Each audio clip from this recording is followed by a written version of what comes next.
Hello and welcome to True Audio Files. Today I'm going to go over my favorite reissues of 2024. This year was kind of a strange year because there's some stuff that were quasi-reissues but not really, and we'll start off with those. Which you don't usually get very often. The next, and then I kind of break it down.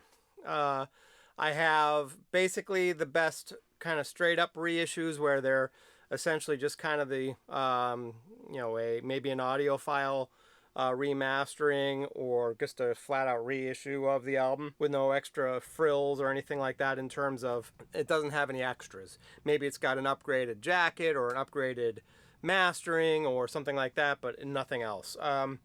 Then the next set would be the box sets. So this is basically stuff that's been reissued but also has a bunch of extra stuff, like maybe some live tracks, some outtakes, some demos, some stuff that's just been previously unavailable before.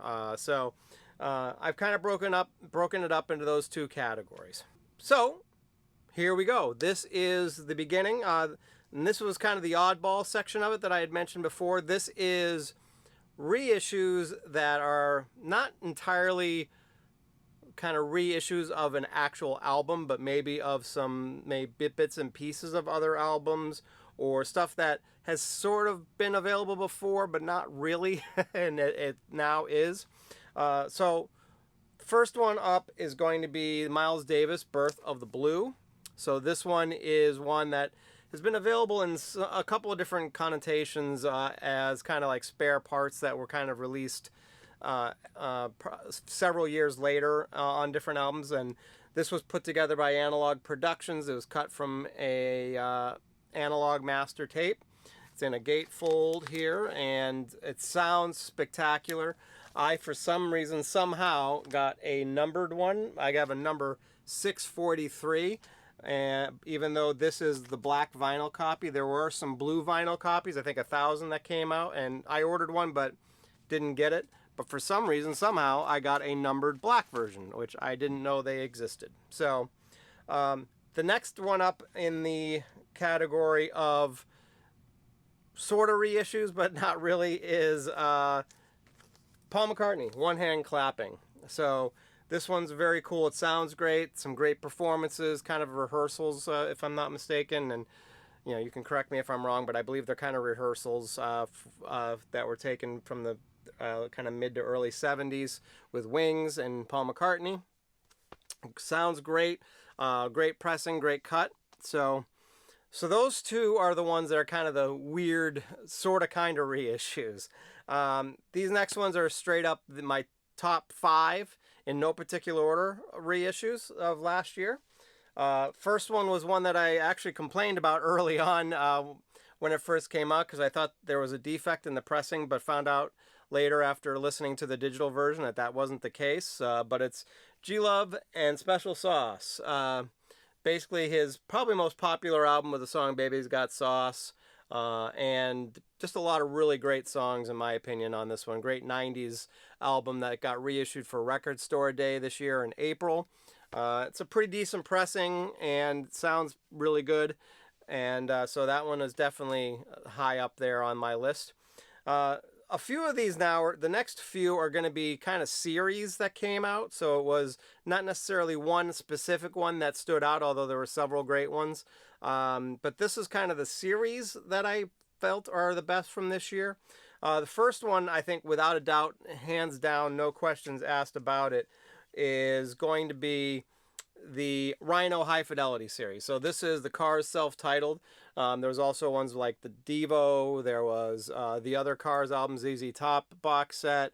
I mean, a lot of great stuff that came out. But every one of them that I've listened to have been at least as good as the original, if not better.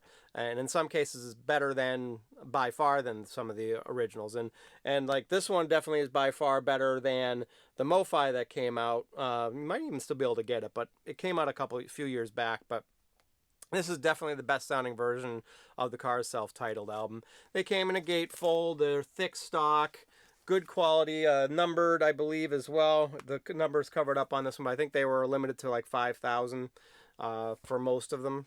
So That one is that.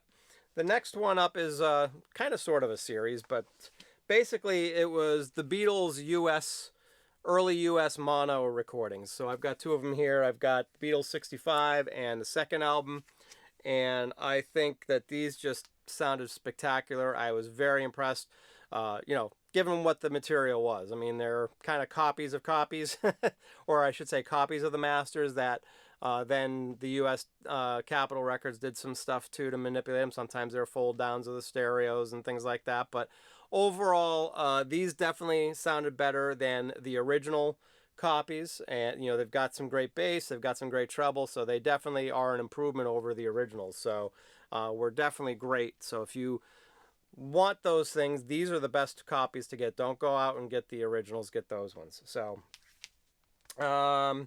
next one up is going to be Fred Hubbard, Red Clay. This was a music on vinyl, and I'll be perfectly honest with you. I don't normally like music on vinyl reissues. I mean, shouldn't say don't like, but I generally don't think they're some of the better sounding versions.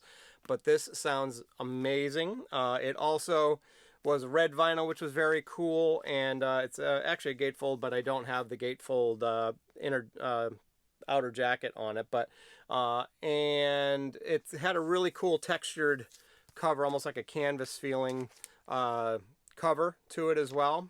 It was very well done, really good sound quality too. I was very impressed with it. So the next one probably is not going to be too much of a surprise for those of you who watched my last video, and that one, that is because it is the Joni Mitchell Court and Spark One Step that just came out. Definitely better than my Nautilus half speed that I have, better sounding than some of my original pressings of it. Just really well done, and very happy that this one had no sibilants, because a lot of the more recent Mo-Fis have had a lot of sibilants in them. But this one, I am happy to report, does not, and sounds phenomenal, and definitely better in every aspect to any of the other versions that came out. So, all right, next up are my top 5 honorable mention ones. And again, this is going to have a couple, the first two at least, maybe more, are going to be series of releases that came out. So, like in this case, this is the classic vinyl series by Blue Note. This one is Art Blakey and the Jazz Messengers, A Night in Tunisia as an example, but there were a lot of just great ones. They came out with about 2 every month, and I think they're going to continue to be doing that throughout 2025, and they've been doing it for several years now. But these ones have been spectacular, especially for the money. They're essentially less than $30 and a piece, and I think they actually did a better job. These are being pressed in Germany by Optimal, I believe, and I think they actually are pressed better than the RTI ones that are the Tone Poets.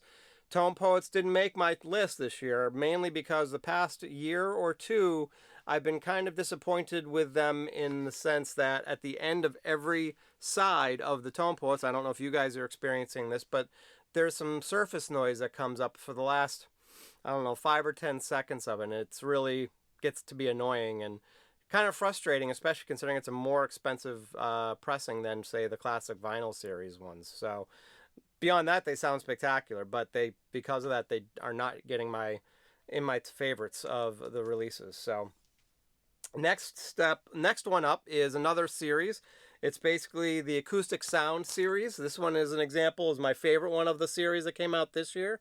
I think there was a Billie Holiday, Body and Soul, that came out, and a few others that were really, really good. But this is Jimmy Smith Live, Root Down Jimmy Smith Live. For those of you that are Beastie Boys fans, the song Root Down by the Beastie Boys is actually sampled from the second song, or I should say the first song on the second side, Root Down, on this, and it just sounds spectacular on here, and this is a great reissue of that. So I have a earlier first pressing that was kind of noisy, so it was great to get the Acoustic Sounds version instead. So, all right, next up, I have Judas Priest Rock-a-Rolla. This is a remix, I believe, also, but basically it was one of Judas Priest's early albums, And a lot of their reissues have actually been very, very good the past few years, kind of their older stuff that has come out. They did do a reissue, I think last year or the year before, of the original mix, and it sounded very good. But this sounds great. I think they did a great job. It's in a gatefold, and overall, I just think they did a spectacular job remixing this. And the pressing is a decent quality pressing. I got it on an Amazon exclusive.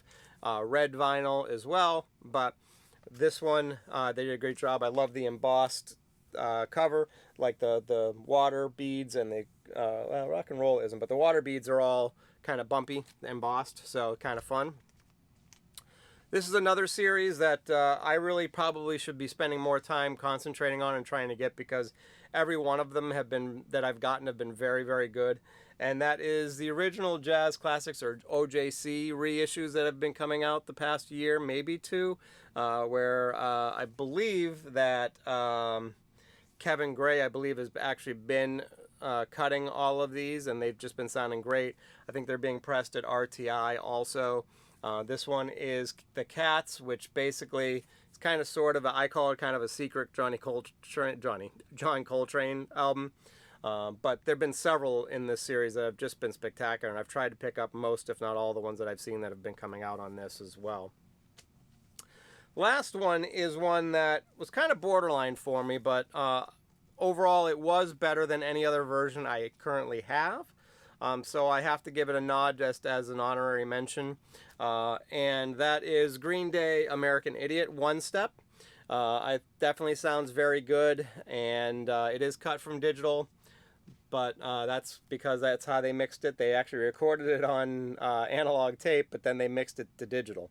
But I think it sounds very good. I wouldn't say it's leaps and bounds better than probably what is currently available in terms of the two record LP reissues that are out there that are non-one steps, but definitely sounds better than those ones. So if they're still available and you really, really like that album, you should go grab it. All right, here are my favorite box sets that came out this year. And again, these are in no particular order.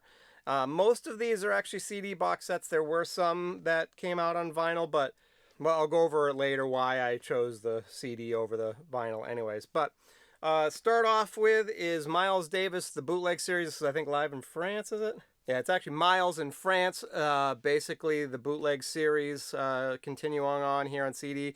They did have it available on record, but I think it was like 3 or 4 times the price of the CDs, and I believe that they were digitally mastered when they were cut to vinyl, and it looked like the master was about CD quality-ish, so I didn't see the need to spend 4 or 5 times more money for the vinyl. Next up, I don't think this came out as a box set anyways, on vinyl, but it's Thin Lizzy, 1976.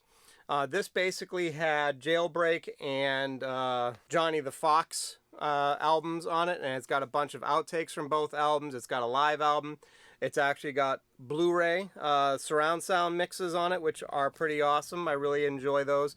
I'm kind of a sucker for any box sets that come with the surround sound mixes on there, especially when they're done well, and these ones were done pretty well. Next up is U2, How to Dismantle an Atomic Bomb. This one again was available on vinyl. This particular one is CD. Again, similar reasons to the Miles Davis box set as to why I chose the CD version. So it is something that I think is great. The one thing that I really, really liked about this one that was the cincher for me was the fact that it basically had basically an entire album of unreleased songs that I actually felt were probably at the same level as the original album that they made at the same time as this album. And they even released that as a record store day release, vinyl only for those unreleased songs. But also has remixes of the songs, one done by Trent Reznor, for example. There's also a live show on here and some great photos and some essays and stuff like that in it. So that one was a really great one. Next one up, this one would have been a surprise if it wasn't on the list. It would have had to have been really bad for it not to make the list here, just because of who it is. But basically, it's Rock and Roll Star by David Bowie box set. I don't think this ever came out on vinyl as a whole box set. Bits and pieces of it have, but this is basically Ziggy Stardust era of product. So there's outtakes, there's BBC live sessions, there's basically the original lineup that they originally had for Ziggy Stardust before it became called Ziggy Stardust. Great box set, great information, great book in there. I do have, again, this one's similar to the U2 one. They released a record store day version of what Ziggy Stardust originally was going to be slated from a tracklist perspective on vinyl. So I do have that on vinyl. They also do have a surround sound mix. I think it was a 2013 surround sound mix, if I'm not mistaken. If I had to put this down, if there's the one drawback to this one that I'm really disappointed with, is that they released a new remix, both a new remix of the album and a remix surround sound mix separately. They didn't include it in this, so that almost put that into the honorable mentions category instead of my favorites. So very disappointed in that. But it still made my top just because it's my Bowie, and Ziggy Stardust specifically is one of my favorite albums of all time. So next one up is kind of a surprise for me, but it's basically Van Halen for Unlawful Carnal Knowledge. This was a 2-record set as opposed to the single record version that came out in the box set, and I think they released it singularly later, but that had some issues, especially on side 2. It didn't sound right. This corrected that. But this also had some rarities plus some live stuff on it as well. This actually has a 2-record set plus CDs. So this is basically everything. And it does come with a Blu-ray of a live show from '91 in Dallas. I think it was kind of a free show that they did. So very good. All right, so these are my honorable mentions. The first one that I will mention is Green Day, American Idiot. And the reason why I'm mentioning it like this without showing you anything, because I don't have a physical version of this one. And that one was a tough call for me, but a big part of it was cost. They had a record set version of it, and they had a CD set version of it. My issue that I had was I would have bought the CD version, but all the digital versions of it were high resolution. So I opted to buy the high resolution digital download version of it instead, and not the physical versions, which is pretty rare for me. But when you do something like that where there's a CD or vinyl, and the vinyl's really, really expensive in comparison to the CD, I'm probably going to go with a digital download, especially if it's high res, I should say. And the download was much cheaper than just the CD box set too. So yeah, high resolution, so higher sound quality, arguably, than CD for less money. You just didn't get the trinkets and books and things like that, which I like to have, but I prefer the higher resolution over CD quality sound. So that's why I didn't get that box set, physical box set. This one I did because they included all versions of it, and that is John Lennon Mind Games. So this is very cool because there's a lot of different variations. There's element mixes, there's ultimate mixes, there's raw studio mixes, and kind of they call it, there's a documentary in here. All of them are in stereo and surround sound. This one was borderline favorites, and going out of the honorable mentions and into my favorites of this year. And I think the only reason why it didn't was it's not my favorite John Lennon album. It's got some tracks I really like on here, but it's definitely not one of my favorites, or not my favorite. So didn't quite get to that best of category, just the honorable mentions. Next one up here is Talking Heads 77. So very cool. Has basically a stereo version of it, surround sound version. It has Blu-ray, CDs. I think it's got some outtakes and some live stuff as well on it. Nice book as well as that's part of it, with some pictures and some essays and things like that.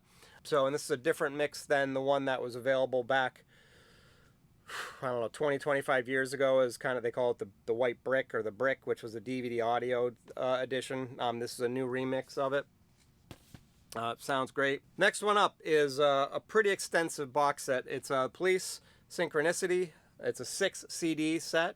I don't think this was ever available on vinyl, but basically just had a girth of stuff. A lot of previously unreleased things, some kind of early demos and different takes and things like that. And you know, I can't say that I'm going to listen to every single take on here, but one of these days I'll take some time and cut it down and maybe take my favorites from all of those and condense them down into a playlist that I can do. But you know, great book in this as well, but a lot of great information on one of my favorite Police albums. So, and finally, last but certainly not least, because I really do like it quite a bit, is Miles Davis 54. So this is basically everything that Miles Davis did in 1954 for Prestige. I believe there's Sonny Rollins is on here, Art Blakey, Thelonious Monk. I think Charles Mingus might be in here too. I don't remember, but I could be wrong about that. But regardless, sounds really good. It is cut from digital because it's a compilation album, but I think it's 4 records. And this is one of the few that it was definitely quite a bit more than the CD, but not so much more that I couldn't justify it in my own view.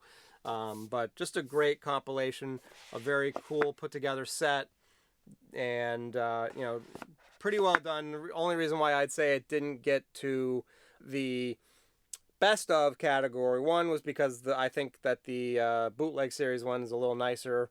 There's really not much in this in terms of essays or things like that to speak of. There's some, but very little.